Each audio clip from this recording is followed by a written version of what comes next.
आणि आपण वळूयात पुढच्या बातमीकडे। एक महत्त्वाची बातमी रायगड जिल्ह्याच्या अलिबागमधून। अलिबागमधील कोर्ले समुद्रकिनारी मध्यरात्री आढळलेली संशयास्पद बोट आता बेपत्ता झाली आहे। रडार बाहेर गेल्यामुळे हेलिकॉप्टरच्या माध्यमातून आता या बोटीचा शोध घेतला जातोय। तर ती बोट पाकिस्तानी असल्याचा सुद्धा संशय तटरक्षक दल आणि पोलिसांच्या माध्यमातून या बोटीचा शोध सुरू करण्यात आलाय। मध्यरात्री 2 वाजेच्या सुमारास ही संशयास्पद बोट या ठिकाणी आढळली होती। त्यानंतर पोलिसांनी या बोटीला झाकून ठेवल्याची माहिती स्थानिकांनी दिली आहे। मात्र आता ही बोट नेमकी गायब कुठे झाली आणि तिचा शोध आता घेतला जातोय। दरम्यान त्या बोटीमध्ये नेमकं काय होतं याचाही तपास केला जातोय। अधिकची माहिती जाणून घेऊयात आमचे प्रतिनिधी राज यांच्याकडून। राज, काय सांगाल, सध्या या बोटी संदर्भातली काय माहिती मिळतेय?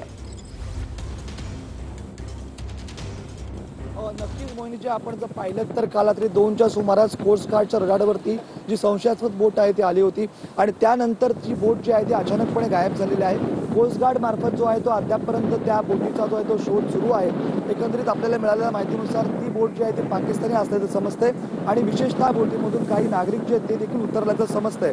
आणि याच्यामध्ये आपण जर बारकाईने पाहिलं तर प्रशासनामार्फत अजूनपर्यंत कुठलीही माहिती जी ती दिली जात नाहीये। अद्यापर्यंत आपण जर पाहिलं तर हाच तो कोर्ले बीच आहे आणि या ठिकाणी देखील प्रशासनाच्या मार्फत त्या बोटीचा शोध सुरू आहे। बॉम्ब शोधक पथक असेल, क्युआरटी फोर्स असेल, त्यानंतर कोस्ट गार्ड असेल, या विविध यंत्रणेमार्फत त्या बोटीचा जो आहे तो शोध सुरू आहे। आपण या ठिकाणी पाहिलं तर पोलीस बंदोबस्त, क्युआरटी फोर्सचा बंदोबस्त देखील या ठिकाणी तैनात करण्यात आलेला आहे आणि अद्यापपर्यंत खोल समुद्रामध्ये त्या बोटीचा शोध जो आहे तो सुरू आहे। आपण एकीकडे पाहिलं तर या ठिकाणी अशा पद्धतीमध्ये या बीचवरती पोलीस बंदोबस्त तैनात करण्यात आलेला आहे आणि दुसरीकडे जर आपण पाहिलं तर विविध यंत्रणा ज्या आहेत त्या बोटीचा जो आहे तो समुद्रामध्ये जाऊन खोल समुद्रात जाऊन शोध घेत आहेत।